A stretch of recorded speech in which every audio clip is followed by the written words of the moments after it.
Assalamu alaikum, Sister Habatullah. Thank you so much for accepting our invitation. I'd like to start with, who is Habatullah? Can you tell us briefly about your life? وعليكم السلام ورحمة الله وبركاته. It's my pleasure to be here today with you. Alhamdulillah. আমার মম Egyptian আর আমার dad Jordanian. আমি জন্মেছি কুয়েতে 1987 সালে। আমি কুয়েতে বেশ কিছুদিন বাস করেছিলাম কারণ আমার মম আর ড্যাডের সে সময় ডিভোর্স হয়ে গিয়েছিল। আমার মম ফিরে গিয়েছিলেন ইজিপ্টে, তো আমি ইজিপ্টেও ছিলাম যতদিন না তার মৃত্যু হয়। আর তার মৃত্যুর পর আমি চলে গিয়েছিলাম জর্ডনে। আর তারপর আমি বিয়ে করেছিলাম 2022-এ। আর তারপর চলে আসি আমি ইউনাইটেড স্টেটসে। আমি বেড়ে উঠেছিলাম এক ঐতিহ্যহীন বাড়িতে, যেখানে আমার ড্যাড বেশিরভাগ সময় অ্যাবসেন্ট থাকতেন। আমার জীবনের বেশিরভাগ সময়টাই তাদের ডিভোর্সের কারণে। তিনি ছিলেন সেই মানুষদের মধ্যে যখন তাদের ডিভোর্স হয় তাদের স্ত্রীর সঙ্গে তারা ত্যাগ করেন তাদের বাচ্চাদেরও তাদের স্ত্রীর সঙ্গে। আমি 2009 সালে আমার বাড়ি ছেড়ে দিয়েছিলাম আমার মমের মৃত্যুর পর। আমরা বাস করছিলাম এমন একটা পরিবারে যেখানে আমার আর নিজের বলে কেউ ছিল না। আমি ছিলাম একমাত্র অপাংক্তেয় আমাদের পরিবারে।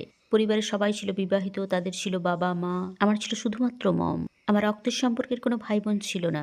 আমার ছিল সৎ ভাই বোন। এক বোন ছিল মম সাইডের আর এক ভাই আর বোন ছিল ড্যাড সাইডের, যাদের সঙ্গে সত্যি কখনোই আমার সম্পর্ক গড়ে ওঠেনি। এমনকি আমার মমের মৃত্যুর পরও আমি ভেবেছিলাম আমার মমের মৃত্যু আমাদেরকে ক্লোজ করে দেবে, কারণ এটা ছিল আমার মমের শেষ ইচ্ছা, আমি আর আমার বোন যেন এক হয়ে যায়। কিন্তু দুর্ভাগ্যবশত 2007 সাল থেকে আমরা একে অপরকে দেখিনি। তবে যেভাবেই হোক এই সমস্ত কিছু আমাকে এমন একটা পর্যায়ে পৌঁছে দিয়েছিল যে আমি আর মুসলিম থাকতে চাইছিলাম না। আর শুধুমাত্র এটা পরিবারের কারণেই ছিল না, বাইরের পরিবেশের কারণেও ছিল। স্কুল থেকে তারা যে শিক্ষা আমাদের দিত, যা কিছু মিডিয়া থেকে আমরা দেখতাম, তারা একজন প্র্যাকটিসিং মুসলিমকে টেরোরিস্ট হিসাবে দেখাতো। আর আমি ভয় পেতাম সমস্ত দাড়িওয়ালা মানুষদের।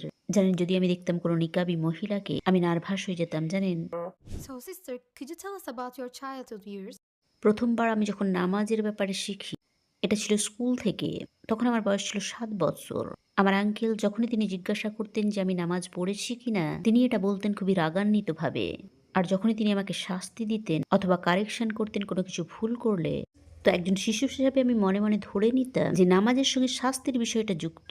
আর এই অনুভূতিটাই আমাকে মিথ্যা বলতে বাধ্য করেছিল। লাইক যদি আমাকে কেউ জিজ্ঞাসা করতো যে তুমি নামাজ পড়েছো, আমি বলতাম হ্যাঁ, কারণ আমি চাইতাম না আমাকে এক্সট্রা শাস্তি দেওয়া হোক। যেভাবে আমি বেড়ে উঠেছিলাম, তাতে করে আমি বেড়ে উঠেছিলাম আল্লাহকে ভয় করার থেকে বেশি মানুষকে ভয় করে। আমার পরিবারকে, বিশেষ করে আমার মমকে, তিনি আমাকে বারে বারে জিজ্ঞাসা করতেন অথবা বলতেন, আমি চাই না তুমি স্কুলে কোনো ধরনের খারাপ কাজ করো, কারণ তুমি যদি স্কুলে খারাপ কিছু করো এটা আমার উপর পড়বে। তারা বলবে যে তুমি এই ধরনের, কারণ তুমি একজন ডিভোর্সি মায়ের মেয়ে। আর এটা ছিল একজন শিশুর কাঁধের উপর বিশাল বোঝা। আমার ড্যাড, তিনি ছিলেন একজন মিথ্যাবাদী। তাই সবাই ধারণা করে নিতেন যে আমি মিথ্যাবাদী হব কারণ আমার পিতা মিথ্যাবাদী। এটা আমার ডিএনএ এর মধ্যে আছে। আর তারা আমাকে মিথ্যাবাদীতে পরিণত করেছিলেন কারণ আমি শাস্তিকে খুবই ভয় পেতাম। আর আমি মিথ্যা বলা শুরু করেছিলাম কারণ আমি চাইছিলাম তারা আমাকে ভালোবাসুক, কারণ কখনোই আমি ভালোবাসা অনুভব করিনি যখন আমি একজন শিশু ছিলাম। প্রথমবার আমি যখন শুনলাম, যখন আমার আঙ্কেল তিনি আমাকে বলেছিলেন যে তিনি আমাকে নিয়ে গর্বিত, তখন আমার বয়স 27 বছর। আমি তখন কাজ করছিলাম একটা এয়ারলাইনে। আমার ছিল নিজস্ব বাড়ি। তিনি আমার সঙ্গে সাক্ষাৎ করতে এসেছিলেন। তিনি আমার বাড়ি দেখলেন। বাড়িটি, এটা ছিল আগাগোড়া পরিষ্কার পরিচ্ছন্ন। এখানে সবাই আমাকে পছন্দ করতেন, আমার সম্বন্ধে ভালো কথা বলছিলেন। তখন তিনি আমার দিকে তাকিয়ে বলেছিলেন, আমি কখনোই আশা করিনি তুমি এমনটা হবে। তারা সবসময় আশা করতেন যে আমি খারাপদের অন্তর্ভুক্ত হয়ে যাব আর তাদের আমাকে নিয়ন্ত্রণে রাখতে হবে। এটা বোঝার পরিবর্তে আসলেই ভেতর থেকে আমি ভালো মানুষ। আমাকে শুধু উৎসাহিত করা প্রয়োজন যাতে করে আমার ভেতরের ভালো মানুষটা বেরিয়ে আসে। How did you cope with life after your mom passed away? আমি ছিলাম কলেজের লাস্ট ইয়ারে, আর আমার কাছে কোনো টাকা ছিল না। আর আমি ছিলাম খুবই ইন্টারেস্টেড মিডিয়াতে কাজ করার জন্য, টিভিতে কাজ করার জন্য। তো আমি এই জবটা নিয়েছিলাম খুবই স্বল্প স্যালারিতে, একটা টিভি চ্যানেলে। যখন আপনি মিডিয়াতে কাজ করেন, কখনো কখনো আপনাকে বাড়ি ফিরতে হয় মধ্যরাত্রিতে, শেষ রাত্রিতে। তো যখন আমি বাড়ি ফিরে আসতাম, আমার আঙ্কেল, যিনি আমাদের সঙ্গে একই বিল্ডিং এ বাস করতেন, তিনি লজ্জিত হতেন। লাইক, হাউ ডেয়ার ইউ, কিভাবে তুমি একজন মেয়ে হয়ে মধ্যরাত্রিতে বাড়ি ফিরছো। আর আমার অজান্তেই আমার ভাই আমার আঙ্কেলের সঙ্গে কথা বললেন, আর আঙ্কেল তাকে যা কিছুই বললেন, তিনি যেন এক প্রকার মাইক হাতে সবাইকে তা বলে বেড়াচ্ছিলেন। আর তিনি আমার সেই বোনকেও কথা জানালেন, যার সঙ্গে আমার কখনোই ভালো সম্পর্ক ছিল না। আর সে আমাকে একেবারে ভাজা ভাজা করে ফেলছিল, সে আমাকে বলতে শুরু করলো, like, live your truth, live your life. যদি তোমার টাকা না থাকে, 2 দিন উপোস করো, ইটস ওকে, এটাই এখন তোমার জীবন। তোমাকে তো তোমার এই নতুন জীবনে অভ্যস্ত হতে হবে, এই সব কথা। আর এটা আমাকে তাদের থেকে আরো দূরে ঠেলে দিয়েছিল, যেখানে অপরদিকে আমি সহযোগিতা পাচ্ছিলাম বাড়ির বাইরে। আমি বন্ধুত্ব করা শুরু করেছিলাম। আমি তাদের কখনোই ভুলবো না, তারা আমাকে খেতে দিয়েছিল কিছু চিজ, ব্রেড, এক ব্যাগ চিপস, যাতে করে আমি খেতে পাই। আর আমার এক সারা জীবনের বান্ধবী। আমার মনে আছে যে আমি নেসক্যাফে খেতে অভ্যস্ত ছিলাম। আর সে মোটেও ধনী ছিল না জানেন। আর সে আমাকে দিয়েছিল ১ জার নেসক্যাফে আর একটা ক্রিমার। আর সে বলেছিল যে কারণ আমি চাই যে তুমি সকাল, সকাল ঘুম থেকে ওঠো। আর বহু কষ্টে সে নিজের জন্য একটা জব জোগাড় করেছিল। আর সে তাদের বলেছিল যে আমার একজন বন্ধু আছে। সে খুবই পরিশ্রমী আর খুবই ভালো মানুষ। আর এভাবে সে তার সঙ্গে আমাকেও জবে ঢুকিয়ে নিয়েছিল। আর এই কঠিন সময়ে আমি তাদের দেখছিলাম। আর আমার মনে হচ্ছিল ও তারা তো খ্রিস্টান আর তারা আমার সঙ্গে এত ভালো ব্যবহার করছে। আর মুসলিমরা Sister, what was the thing that made you question your beliefs? Was it an event or a thought? And when was it? প্রথম শুরু হয়েছিল সেই ছেলেটির মাধ্যমে যার ভালোবাসায় আমি পড়েছিলাম। কারণ সে ছিল একজন খ্রিস্টান আর আমি চাইছিলাম তার সঙ্গে থাকতে। আমি তাকে খুবই পছন্দ করতাম অল অফ দ্যাট। আর সে খুবই স্ট্রংলি ক্রিশ্চিয়ানিটি প্র্যাকটিস করতো। সে সময় ধীরে ধীরে সে আমার সঙ্গে জিসাসকে নিয়ে কথা বলতে শুরু করলো।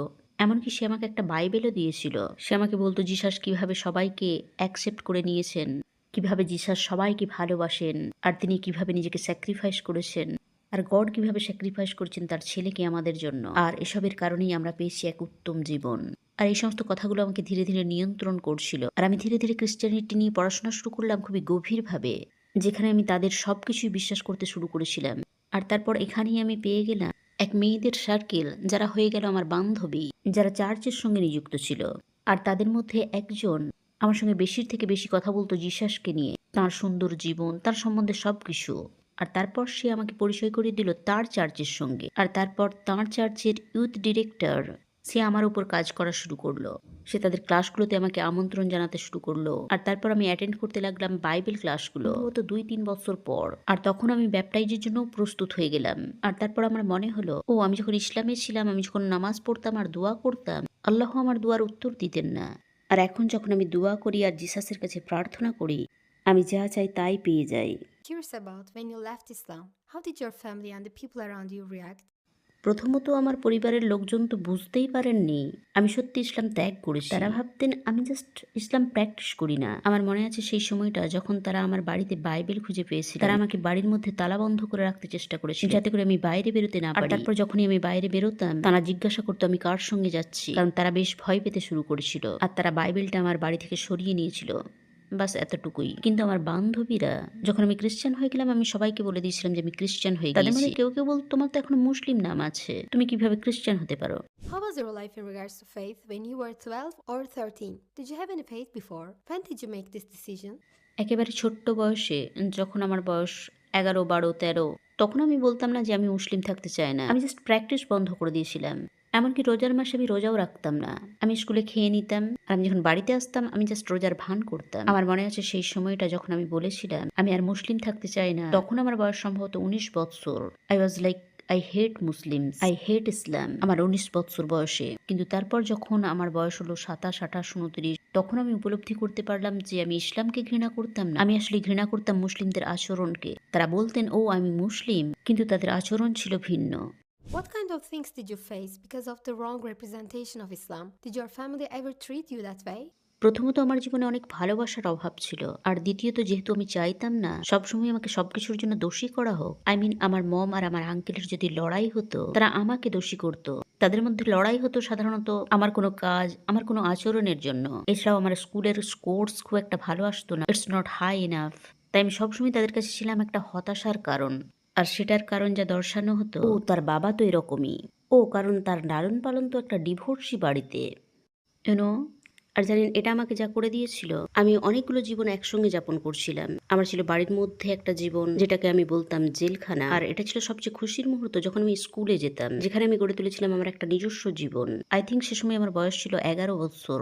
যেহেতু আমি আমার নিজের মিথ্যাতেই বিশ্বাস করতে শুরু করেছিলাম, আমি বিশ্বাস করতে শুরু করেছিলাম যে এরা আমার পরিবারই নয়। যদি তারা আমার পরিবার হতো তাহলে আমাকে মারধর করতো না, তারা এই সমস্ত কথা আমাকে বলতো না। তো সম্ভবত আমাকে কিডন্যাপ করা হয়েছে আর তাদের উচিত আমার পরিবারকে খুঁজে বের করা। আর আমি ভেবেছিলাম আমার স্কুল লাইফের পর আমি আমার নিজের পরিবারকে নিজেই খুঁজে বের করব। আর আমার পরিবার আমার কল্পনায় বাস করছিল। আমি স্কুল থেকে 3-4 ঘন্টা দেরিতে বাড়ি ফিরতাম আর আমার বাড়ির লোক সবাইকে কল করতো। আমি চলে যেতাম কোনো ক্লাসমেটের বাড়িতে আর আমার পরিবার থেকে তাদেরকে কল করা হতো। আর যেহেতু আমি আমার বান্ধবীর মমকে মিথ্যা বলতাম, আমি কখনোই বলতাম না আমি কে, আমার সত্যিকার নামটা কি। তাই তার মম জানতেও পারতো না যে আমি সে যাকে খোঁজ করা হচ্ছে। আর অবশ্যই আমি যখন বাড়ি ফিরতাম আমাকে মারধর করা হতো, কারণ আমার মম ভীত হয়ে পড়তেন, সবাই ভয় পেতেন। তারা ভাবতেন আমার সঙ্গে খারাপ কিছু ঘটে গিয়েছে। আর পরদিন আমি আর স্কুল যেতাম না। আর তারপরে তারা স্কুলে যেতেন আর জানতে পারতেন যে আমি কত ধরনের গল্প তৈরি করেছি। আর তারপর আমার সঙ্গে ভিন্ন কোনোভাবে ডিল করার পরিবর্তে আমি বাড়ি ফিরে এলে আমাকে ১ সপ্তাহ স্কুলে যেতে দেওয়া হতো না। আমি রীতিমতো শাস্তি পেতাম। আর তারা আমাকে এই ধরনের কথা বলতে শুরু করতে, "ও তোমাকে তো স্কুল ছাড়িয়ে দেওয়া হবে। আর তোমাকে কাজের ঝি বানিয়ে দেওয়া হবে। আর তুমি লোকেদের বাড়ি পরিষ্কার করে ফিরবে।" আর যখন আপনি কাউকে এমন কথা বলেন যার মাত্র বয়স ১১ বছর, যে শুধুমাত্র শুনতে চাই যে আমি তোমাকে ভালোবাসি অথবা শুনতে চাই we are proud of you, খুবই কঠিন হয়ে পড়ে তার পক্ষে এই সমস্ত কথা শোনা। Why did you leave Christianity? সম্ভবত ৩ বছর পর একজন প্র্যাকটিসিং খ্রিস্টান হিসাবে আমি প্রশ্ন করতে শুরু করেছিলাম, কেন আমাদের কাছে আছে হোলি ট্রায়াঙ্গেল? আর বিশেষ করে আমি বুঝতে পারতাম না কোথা থেকে এটা এসেছে, the holy spirit. What is this the holy spirit? আর যখনই আমি এ বিষয়ে জিজ্ঞাসা করতাম, তাদের জানাই ছিল না এটা কিভাবে আমার কাছে এক্সপ্লেন করবে। আর আমার মনে আছে শুধুমাত্র যে উত্তর তারা আমাকে দিতে, তুমি কখনোই গডকে বুঝতে পারবে না। আর এটা আমার মাথাকে নাড়িয়ে দিত। কেন আমি গডকে বুঝতে পারবো না? আমি যার ইবাদত করছি তাকে আমি বুঝতে পারবো না? আর আরো একটা বিষয় ছিল, আমি দেখতাম যে এটা তাদের জন্য বিশ্বাস করা কঠিন যে একজন ইসলাম ত্যাগ করে খ্রিস্টান হয়ে গিয়েছে। কেন তাদের কাছে এটা অদ্ভুত লাগতো? মুসলিমরা তো সব সময় খুশি হয়ে যায় একজন খ্রিস্টানকে মুসলিম হতে দেখলে, কিন্তু খ্রিস্টানরা তারা যদি দেখে একজন মুসলিম খ্রিস্টান হয়ে গিয়েছে, তারা প্রশ্ন করতেই থাকে কেন। আর এটা সবসময় আমার মাথার মধ্যে ঘুরতো, মনে হতো কেন তারা তাদের নিজের গডের উপরেই আস্থা রাখে না। How did you feel when you took Shahada? Could you describe that moment in detail for us? যখন আমি এ বিষয়ে পড়াশোনা শুরু করলাম, কিভাবে ইসলামে পুরুষ এবং মহিলাকে একই শাস্তি দেওয়া হয়, কারণ আমি বেড়ে উঠেছিলাম এই ভাবনা নিয়ে, ইটস এ ম্যানস রিলিজিয়ন, ইসলাম পুরুষদের জন্য, এখানে সবকিছুই পুরুষদের জন্য, মহিলাদের জন্য কিছুই নেই। যখন আমার বোধোদয় হলো আর আমি পড়াশোনা শুরু করলাম, তখন আমি বুঝতে পারলাম জিনা করলে একই শাস্তি পেতে হবে পুরুষ এবং মহিলাকে, চুরি করলেও একই শাস্তি পুরুষ আর মহিলা, শরীর প্রদর্শনের ব্যাপারটাও একই, শাস্তি একই পুরুষ আর মহিলার। আর যখন আমি পড়ছিলাম আমি ভেতর থেকে কেঁপে যাচ্ছিলাম। অবশেষে একদিন আমি ভাবলাম, না, আমাকে আমার শাহাদার ঘোষণা দিতে হবে। আমি কান্না জুড়ে দিলাম, আমি আমার শাহাদার ঘোষণা দিলাম। আর আমার মনে হলো সুবহানাল্লাহ, যদি আমি মারা যেতাম ১ ঘন্টা অথবা ২ ঘন্টা আগে অথবা একদিন আগে আমার শাহাদার, কোথায় হতো আমার স্থান? আর তখন আমি উপলব্ধি করলাম যেভাবে আমরা মারা যাব এটাতেই প্রকাশ পেয়ে যাবে আমাদের জীবনটা কেমন হবে। আর তারপর আমি যখন দেখছিলাম কিছু ভিডিওস অন্যান্য মানুষদের, তারা মরদেহকে গোসল দেওয়ার অভিজ্ঞতা শেয়ার করছিল, আর আমারও ছিল সেই একই অভিজ্ঞতা আমার মম আর আমার ড্যাডকে নিয়ে। আমার মম যেভাবে মারা গিয়েছিলেন, সুবহানাল্লাহ, প্রত্যেকেই বলছেন তার ছিল হাসি মুখ, তাকে সুন্দর দেখাচ্ছিল, তার হাসি ছিল সুন্দর। অপরদিকে আমার ড্যাড, তাকে যখন মানুষ গোসল দিচ্ছিল তারা ভীত হয়ে পড়েছিলেন, কেউ এ বিষয়ে কেয়ার করছিল না, তার জন্য দোয়া করতে হবে, এই ধরনের বিষয়। তো সুবহানাল্লাহ, যখন আমি এইসব অভিজ্ঞতার কথা শুনছিলাম, আর আমার মনে হচ্ছিল আমি চাই না আমার শেষটা আমার বাবার মতো হোক, আমি চাইছিলাম আমার শেষটা ভালো হোক, আমি চাইছিলাম আমার শেষটা সঠিক পথে হোক। আল্লাহ আমাকে কবুল করুন, আমিন। তো আমার যে অনুভূতি হচ্ছিল যখন আমি মুসলিম হলাম, আবারও আমি ইসলামে ফিরে গেলাম, যখন আমি আমার শাহাদা পাঠ করলাম, আমার মনে হলো আমি খুবই ভাগ্যবান, so lucky, I feel so lucky. আর আমি বলেই যাচ্ছিলাম আলহামদুলিল্লাহ, আলহামদুলিল্লাহ, আলহামদুলিল্লাহ। আমি কান্না করছিলাম আর নিজের মুখেই মারছিলাম আর নিজেকেই অনবরত জিজ্ঞাসা করছিলাম কিভাবে আমি নিজেকে এতটা দূরে নিয়ে চলে গিয়েছিলাম, যেখানে আমি ধ্বংস করছিলাম আর দুনিয়া আখিরাত দুটোকেই। আর আমি কতটা সৌভাগ্যবান যে আল্লাহ আমার অন্তরকে খুলে দিলেন, আমার চোখ দেখলো সত্য। যদি আল্লাহ তাআলা আমাকে মাফ না করেন, কারণ জানেন আমি কুফরি করেছিলাম, আর এটা এমন একটা বিষয় যে আল্লাহ মাফ করেন না। And just this thought, it's so scary. Just এই কথার ভাবনা থেকে আমি নিজেকেই বলতে থাকলাম, আল্লাহ হলেন পারফেক্ট, ইসলাম পারফেক্ট, কিন্তু মানুষেরা নয়। If your mother could hear you right now, what would you want to say to her? যদি আমি সুযোগ পাই সেই সময়ে ফিরে যাওয়ার, আমি আমার মমকে কিছু বলবো। প্রথমত আমি তাকে আমার ২ বাহুর মধ্যে নিয়ে নেব আর তাকে দেব এক খুবই উষ্ণ আলিঙ্গন। আর আমি তাকে বলবো যে আমি তাকে ভালোবাসি, কারণ তিনি কখনোই আমার ভালোবাসা অনুভব করেননি। তিনি কখনোই বুঝতে পারতেন না যে আমি তাকে ভালোবাসতাম। আর এই ভাবনা তার মধ্যে সবসময় কাজ করতো যে আমি তাকে ভালোবাসি কিনা। তার মৃত্যুদিন পর্যন্ত আমি তাকে বলবো যে আমি জানি আপনি আমাকে অনেক বেশি ভালোবাসতেন, আপনি তাই করেছেন যা কিছু আমার জন্য ভালো মনে করতেন। যদিও আমার ক্ষেত্রে এটা কার্যকরী হয়নি, কিন্তু আমি বুঝি যে আপনি চেষ্টা করেছিলেন আমাকে একটা উত্তম জীবন দান করতে এই দুনিয়াতে। আমি জানি আপনি ছিলেন খুবই লাভিং মম, আর এটা আপনার জন্য কতটা কঠিন ছিল একই সঙ্গে মম আর ড্যাডের ভূমিকা পালন করা। আর এটা ছিল আপনার প্রতি অন্যায়, এই ২ ভূমিকা একই সঙ্গে পালন করা। এটা কঠিন, and I am so proud of you, কারণ সবসময় আপনি আপনার উত্তম প্রচেষ্টাটা করেছেন। How was your relationship with your father in his final days? তার সঙ্গে সত্যি আমার কোনো সম্পর্কই ছিল না, প্রথমবার আমি যখন তাকে দেখেছিলাম আমার বয়স ছিল 14 অথবা 15। তিনি আমাদের সঙ্গে দেখা করতে এসেছিলেন আর তিনি আমাদের বাড়িতে ছিলেন 3 দিন। আর এই 3 দিনে তিনি ছিলেন চেষ্টা করছিলেন আমাকে ম্যানিপুলেট করার আর আমাকে বলছিলেন, ও তোমার মম সে তো খুবই খারাপ, ও তোমার আঙ্কেল সে তো খুবই খারাপ। তিনি বিয়ে করেছেন একজন সিঙ্গারকে। আমার আঙ্কেলের স্ত্রী ছিলেন একজন মিউজিক টিচার। তখন আমার বয়স ছিল 14 অথবা 15। তাকে দেখার আগে আমি সবসময় ভাবতাম যে আমার বাবা কে। আর আমার মম তিনি একটা ইমেজ তৈরি করে রেখেছিলেন আমার বাবার আমার সামনে। তিনি চেয়েছিলেন যে আমার সামনে একটা আদর্শ থাক, কিন্তু বাস্তবে তার সঙ্গে যখন আমার সাক্ষাৎ হলো এমন ভাবে তাকে আমি দেখলাম যেমনটা আমি সত্যি দেখতে চাইনি। আর এটাই ছিল সেই সময় যখন আমার জীবনে আমি একটা বড় শক পেলাম। আর আমার মনে হচ্ছিল আমি আমার মমকে 100% বিশ্বাস করতে পারি না, আর আমি আমার বাবাকেও বিশ্বাস করতে পারছিলাম, আর আমার পুরো সার্কেলটাকে আমি বিশ্বাস করতে পারছিলাম না। আর আমার মনে হয় যখন আমার মা মারা গেলেন 2009 একমাত্র যে বিষয়টার কেয়ার তিনি করেছিলেন আমার বাবা, তাহলে আমার মম আমার জন্য কোনো টাকা রেখে গিয়েছেন কিনা। আর যখন তিনি জানতে পারলেন যে আমার মম আমার জন্য একটা কপর্দকও রেখে যাননি, তিনি আমার সঙ্গে আর কোনো সম্পর্কই রাখতে চাইলেন না। আর তারপর 2016 সালে যখন তিনি জানতে পারলেন আমি একটা বড় কোম্পানি তৈরি করেছি, তিনি আমাকে আদালতে নিয়ে গেলেন, কারণ তিনি চাইছিলেন আমার অর্থনৈতিক সহযোগিতা। আর এমনকি আদালতেও তিনি মিথ্যা বলছিলেন। তিনি বলেই যাচ্ছিলেন যে আমার আর অন্য কোনো সন্তান নেই, আর আমার মেয়ে আমাকে ত্যাগ করেছে, সে আমার দেখাশোনা করতে চাইছে না, আমি খুবই গরিব, এই সেই। আর তিনি আল্লাহর কসম খাচ্ছিলেন। আর সুবহানাল্লাহ, যে লয়ারকে আমি হায়ার করেছিলাম তিনি ছিলেন আমার বড় ভাইয়ের বন্ধু, তারা একই ইউনিভার্সিটিতে পড়তেন। আর সুবহানাল্লাহ, যখন তিনি মারা গেলেন আমি আমার প্রতিটা ভাই বোনকে বলে দিয়েছিলাম আমি তার সম্পত্তি থেকে কিছু চাই না। How did your son's passing impact you? তার মৃত্যুর কারণে আমি হয়ে গেছিলাম আল্লাহর আরো নিকটবর্তী। যখন সে মারা গেল আমি হিজাব পড়া শুরু করলাম, কারণ আমি চাইছিলাম না তার আর আমার মধ্যে আমার গুনহা থাকুক। অনেক মানুষের সঙ্গে কথা হয়, আমার সাক্ষাৎ হয়, তারা জানে না যে তাদের বাচ্চারা কোথায়। অ্যাটলিস্ট আমি জানি সুবহানাল্লাহ আমার ছেলে আছে আল আবরারে, সে আছে ইব্রাহিম আলাইহিসসালামের সঙ্গে। আর এই বিষয়টা আমাকে অনেক বেশি আমল করতে সাহায্য করে, যত দূর আমার পক্ষে সম্ভব সেই স্তরে পৌঁছানোর জন্য, যেখানে পৌঁছালে আমি তার সঙ্গ পাবো। আরো একটা বিষয়, আমার মম সবসময় চাইতে তারা নাতি নাতনিদের দেখতে, আর এখন আমার মম আর আমার ছেলে একই জায়গায় আছে। এখন আমার মম আর আমার ছেলের সাক্ষাৎ হয়, তারা প্রতিদিন সময় কাটায় একে অপরের সঙ্গে। সুবহানাল্লাহ। হ্যাঁ, এটা একটা কঠিন অভিজ্ঞতা, কারণ জানেন যখন আপনি আপনার পিতামাতাকে কবর দেন আর তারপর আপনার সন্তানকে, এই অনুভূতিটা খুবই কষ্টদায়ক। কারণ আপনার তখন মনে হয় আপনি এমন একটা গাছ যা শিকড়হীন আর পাতাহীন। After witnessing what is happening in Gaza, many non-Muslims have become interested in Islam. How do you see the future of Islam in the world? আমি যখন ওই সমস্ত ভিডিওসগুলো দেখি, সেই ছোট্ট বালিকা যখনই সে বমের শব্দ শুনছে সে বলছে সুবহানাল্লাহ, আলহামদুলিল্লাহ, আল্লাহু আকবার, দ্যাট ওয়াজ অ্যামেজিং। এটা তাই যেভাবে আমাদের বাচ্চাদের বড় করে তুলতে হবে। বেশিরভাগ মুসলিমই আজ ইসলাম ভুলে গিয়েছে, তাই আমরা যখন দিন থেকে দূরে সরে যাই আল্লাহ আমাদের স্থানে নিয়ে আসেন অন্য মানুষদের, আমরা তাদের দেখি যে তারা মুসলিম হয়ে যাচ্ছে। আমার মনে হয় ও মাই গড, এটা তো আমাদের জন্য একটা রিমাইন্ডার যে বিচার দিবস খুবই নিকটে, আমাদের নিজেদের উপর কাজ করতে হবে। আমরা আছি একেবারে শেষের সময়। আমি ফজরের নামাজ পড়ি আর আমার মনে পড়ে যায় তাদের জন্য আমাকে দোয়া করতে হবে। আমি বলি আল্লাহ তাদেরকে বিজয় দান করুন, আল্লাহ তাদেরকে শক্তি দান করুন, তাদের সাহায্য করুন, কারণ আমি এ বিষয়ে খুবই ভীত যে বিচার দিবসে আল্লাহ আমাকে জিজ্ঞাসা করবেন যে আমি কিভাবে তাদের সহযোগিতা করেছি, কারণ আমি এখনো জানি না তাদের কিভাবে আমি সাহায্য করতে পারি। শুধুমাত্র দোয়া করা ছাড়া সুবহানাল্লাহ, আল্লাহ তাদের জন্য এটাকে সহজ করে দিন। If you had the chance to speak Palestinian women, Palestinian mothers, what would you like to say to them? Number 1, একই বিষয় যা আমি নিজেকে বলি, আমি একই বিষয় শেয়ার করব।